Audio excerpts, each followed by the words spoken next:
नमस्कार, स्वागत है आप सभी का मेरे EPMC1 यूट्यूब चैनल में।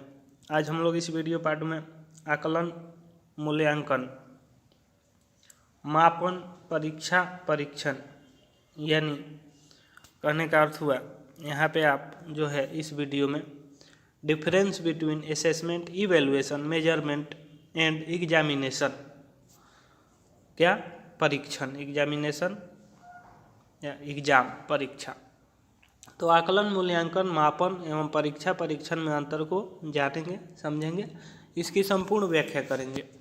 ये टॉपिक जो है बहुत महत्वपूर्ण है। इससे अक्सर परीक्षाओं में, चाहे आप किसी भी टीचिंग एग्जाम की तैयारी कर रहे हों या बीएड हो, बीटीसी, BLED, DLED, सबके लिए महत्वपूर्ण है ये टॉपिक। असेसमेंट फॉर लर्निंग का है, राइट। तो अंतर के बिंदु जो होंगे इसमें, उसके आधार पे हम लोग यहाँ इन पांचों में अंतर यानी चारों में अंतर करेंगे। आकलन यानी असेसमेंट, मूल्यांकन, इवैल्यूएशन, मापन, मेजरमेंट, परीक्षा, परीक्षण, एग्जामिनेशन और टेस्ट, परीक्षा और परीक्षण, एग्जामिनेशन और टेस्ट। टेस्ट जो है परीक्षण हो गया और परीक्षा एग्जामिनेशन हो गया। अर्थ के आधार पे इनमें अंतर स्पष्ट कर लेते हैं, ठीक है। तो यहाँ पे ध्यान दीजिएगा। अर्थ के दृष्टि से असेसमेंट, इवैल्यूएशन, मेजरमेंट, एग्जामिनेशन और टेस्ट में क्या अंतर है, क्या डिफरेंस है, इसको देखिए। तो आकलन एक संवादात्मक तथा रचनात्मक, आकलन क्या है? एक संवादात्मक और रचनात्मक प्रक्रिया है जिसके द्वारा शिक्षक को यह ज्ञात हो जाता है, यानी पता चल जाता है कि विद्यार्थी का उचित अधिगम हो रहा है अथवा नहीं हो रहा है, ठीक है। ये अर्थ के आधार पे कि आकलन एक संवादात्मक तथा रचनात्मक प्रक्रिया है जिसके द्वारा शिक्षक को यह ज्ञात हो जाता है कि विद्यार्थी का जो उचित अधिगम हो रहा है वह उचित हो रहा है या नहीं हो रहा है। मूल्यांकन यानी इवैल्यूएशन का अर्थ के आधार पे, तो मूल्यांकन एक योगात्मक प्रक्रिया है। क्या है?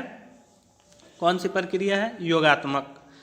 इसके द्वारा क्या किया जाता है कि पूर्व निर्मित शैक्षिक पाठ्यक्रम पूर्ण करने के बाद, माने पहले से जो निर्मित होते हैं पाठ्यक्रम, शैक्षिक पाठ्यक्रम, उसके समाप्ति के बाद यानी पूर्ण हो जाने के बाद छात्रों की शैक्षिक उपलब्धि ज्ञात की जाती है। ये है मूल्यांकन, ठीक है।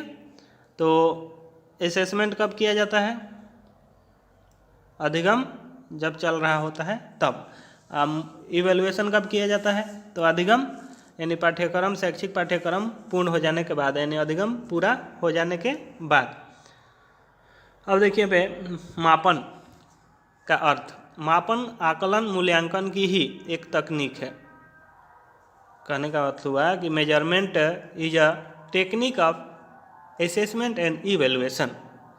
मापन, आकलन, मूल्यांकन का ही एक टेक्निक है जिसके द्वारा किसी व्यक्ति में निहित विशेषताओं का आंकिक वर्णन किया जाता है। यानी असेसमेंट, इवैल्यूएशन के द्वारा तो हम लोग उसके शैक्षिक उपलब्धि को प्राप्त कर लेते हैं, लेकिन मापन क्या करता है कि उसको अंक में प्रदर्शित करने का कार्य करता है, आंकिक वर्णन करने का कार्य करता है। अब आता है आपका परीक्षा, परीक्षण क्या है? तो परीक्षा तथा परीक्षण, आकलन तथा मूल्यांकन, यानी कि परीक्षा, परीक्षण जो है आकलन, मूल्यांकन का एक उपकरण है। क्या है? उपकरण है, या कह सकते हैं आप एक पद्धति है। परीक्षा, परीक्षण वह प्रक्रिया है जिसके द्वारा मुख्य रूप से पाठ्यक्रम के ज्ञानात्मक अनुभव, कौन अनुभव?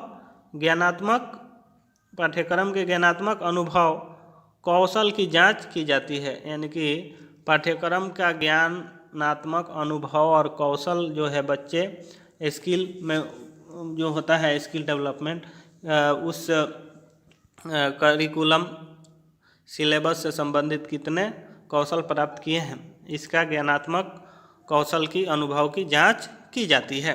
किसके द्वारा? परीक्षा और परीक्षण के द्वारा। अब उद्देश्य के आधार पे इनमें क्या अंतर है इसको देख लीजिए। तो इसका उद्देश्य निदानात्मक होता है। किसका? यहाँ पे देख लीजिए, सबसे पहले असेसमेंट यानी आकलन का उद्देश्य क्या होता है? निदानात्मक होता है। और इसका उद्देश्य मूल्यांकन का निर्णायक होता है। निर्णय इसके द्वारा लिया जाता है। निर्णय लेकर के और जो है भविष्यवाणी भी किया जा सकता है। ठीक है। और मापन, आकलन तथा मूल्यांकन की एक तकनीक है। ठीक है। और परीक्षा द्वारा मुख्य रूप से पाठ्यक्रम के ज्ञानात्मक अनुभव कौशल की जांच की जाती है। अब दूसरा उद्देश्य जो होगा उस पर ध्यान देते हैं। तो यहाँ पे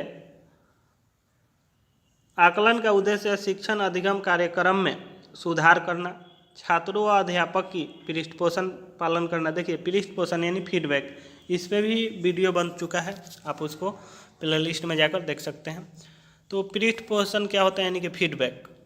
तो जब भी परीक्षा के परिणाम रिजल्ट आते हैं, कोई भी परीक्षा हो या टेस्ट हो, परीक्षण हो, तो शिक्षक बच्चों को फीडबैक देते हैं कि आपका जो है परफॉर्मेंस कैसा रहा, अचीवमेंट कैसा रहा।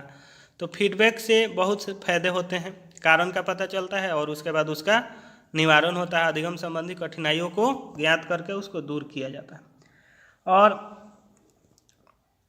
ये आकलन हो गया। मूल्यांकन का उद्देश्य निर्धारित पाठ्यक्रम की समाप्ति पर छात्रों की उपलब्धि को ग्रेड अथवा अंक के माध्यम से प्रदर्शित करना। यानी मूल्यांकन का उद्देश्य जो है, दूसरा उद्देश्य, पाठ्यक्रम जब समाप्त हो जाता है तो क्या किया जाता है कि छात्रों की उपलब्धि को ग्रेड में या अंक के माध्यम से दर्शा दिया जाता है। ग्रेड दिया जाता है या अंक, परसेंटेज भी, कैटेगरी स्तर नहीं, division, first division, second division, ये करता है मूल्यांकन। ठीक है। और दूसरा उद्देश्य जो है मापन का, वो है मापन का उद्देश्य विशेषताओं का मापन करना है। किसका? विशेषताओं का, शिक्षार्थी के। ठीक। और परीक्षा तथा परीक्षण मूल्यांकन का एक उपकरण है। ये तो आप जान चुके हैं कि परीक्षा परीक्षण भी एक उपकरण है। किसका? मूल्यांकन का। ठीक है। इसका उद्देश्य छात्र के ज्ञान, क्षमता, कौशल, रुचि आदि की जांच करने के लिए किया जाता है। तो आगे बढ़ते हैं। अवधि के आधार पे इन चारों में अंतर। अवधि यानी कि समयावधि, समय के आधार पे। तो यह संपूर्ण अकादमिक अवधि के दौरान चलने वाली प्रक्रिया है। आकलन क्या है? संपूर्ण अकादमिक अवधि यानी कि शैक्षिक शिक्षण के दौरान। किसका? शैक्षिक अवधि यानी कि शिक्षण के दौरान हमेशा चलने वाली प्रक्रिया है, सतत प्रक्रिया है। और यह पाठ्यक्रम की समाप्ति पर होने वाली प्रक्रिया है। मूल्यांकन, मूल्यांकन जो है पाठ्यक्रम समाप्त हो जाता है तभी ना होता है। ठीक है। और आकलन जो है हमेशा होते रहता है। पाठ्यक्रम जैसे जैसे आगे बढ़ता है आकलन होते रहता है शिक्षार्थी का। अब आता है आपका मापन। यह कभी भी या कहीं भी चलने वाली प्रक्रिया है। मापन जो है, आप किसी का मापन कहीं भी और कभी भी कर सकते हैं, उसके व्यवहार से, उसके आचरण से, उसके नेचर, प्रकृति, ये सब जो होते हैं उनसे। ठीक है। परीक्षा और परीक्षण यह एक निश्चित समय अंतराल पर होता है। निश्चित समय अंतराल पर होता है, यह अपनाया जाने वाला उपकरण है। जैसे कि साप्ताहिक होता है, एक सप्ताह पे, पाक्षिक होता है 15 दिन पे, फिर मासिक होता है, नहीं 1 महीने पर, अर्धवार्षिक, त्रिमासिक होता है 3 महीने पे, फिर अर्धवार्षिक होता है, नहीं आधा साल यानी 6 महीने पे, एवं वार्षिक आदि। ठीक है। आगे बढ़ते हैं। शिक्षण शास्त्रियों के आधार पे जो है इसमें क्या अंतर है? तो शिक्षण शास्त्र का हिस्सा है। कौन? आकलन शिक्षण शास्त्र का क्या है? हिस्सा है। ठीक है।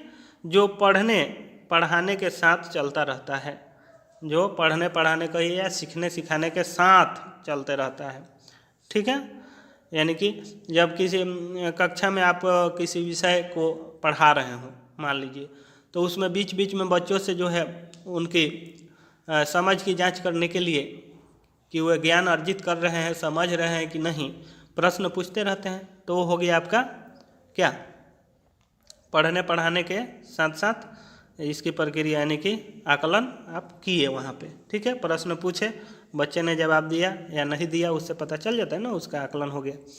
तो ये जो है शिक्षण शास्त्र का हिस्सा है जो पढ़ने पढ़ाने के साथ साथ चलते रहता है।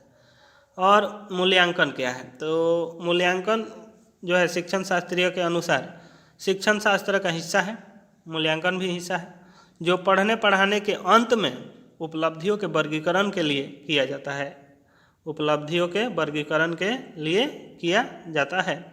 यानी मान लीजिए कक्षा में 10 बच्चे हैं या 100 बच्चे हैं मान लीजिए, उसमें टॉप 10 में कौन कौन है, तो उनकी उपलब्धि के आधार पे, उनके अंक के आधार पे, ये सारे चीज़ के आधार पे जो होगा, तो इसका मूल्यांकन का उपकरण मापन या परीक्षण उसके माध्यम से हम उनको उपलब्धि का वर्गीकरण करके जो है ग्रेडेशन करते हैं, नहीं कि ग्रेडिंग प्रणाली, ठीक है। तो ग्रेडिंग प्रणाली पे यदि आप ऐसे इसी प्रकार के लेक्चर वीडियो देखना चाहते हैं नोट्स के साथ, तो आप मेरे इस वीडियो के प्लेलिस्ट पे देख सकते हैं। ग्रेडिंग प्रणाली, portfolio, continuous and comprehensive evaluation यानी सतत व्यापक मूल्यांकन, और भी किसी भी टॉपिक में आपको यदि डाउट हो तो कमेंट करके बता सकते हैं, उससे रिलेटेड वीडियो आपको उपलब्ध कराया जाएगा। अब हम लोग चलते हैं मापन, शिक्षण शास्त्रीय दृष्टि से अंतर। तो मापन मुख्य तौर पर व्यक्तित्व के विभिन्न पहलुओं, विभिन्न पहलुओं जैसे मानसिक क्षमता, रुझान इत्यादि के लिए किया जाता है। अब आता है आपका परीक्षण, ठीक। तो पारंपरिक रूप से यह शिक्षण शास्त्र में स्मृति आधारित ज्ञान के लिए होता है। स्मृति आधारित ज्ञान यानी कि बच्चे की स्मृति कैसी है, यादाश्त कैसा है, ठीक है, IQ लेवल कैसा है, इन सब का बुद्धिलब्धि के भी जांच के लिए ये परीक्षा ली जा सकती है, ठीक है। शिक्षणोत्तर गतिविधियों के साथ भी होता है, यानी कि शिक्षणोत्तर यानी कि शिक्षण के बाद जो है विभिन्न गतिविधियों के लिए परीक्षण होता है। तो आज हम लोगों ने यहाँ पे आकलन नहीं, मापन, मूल्यांकन, परीक्षण यानी आकलन हो गया आपका, असेसमेंट, इवैल्यूएशन, मेजरमेंट, एग्जामिनेशन में डिफरेंस, अंतर को समझा जाना। मैं आशा करता हूँ कि आप लोगों को यह मेरा वीडियो पसंद आया होगा और समझ में आया होगा, मेरे द्वारा इनके बीच जो है अंतर स्पष्ट कराया गया।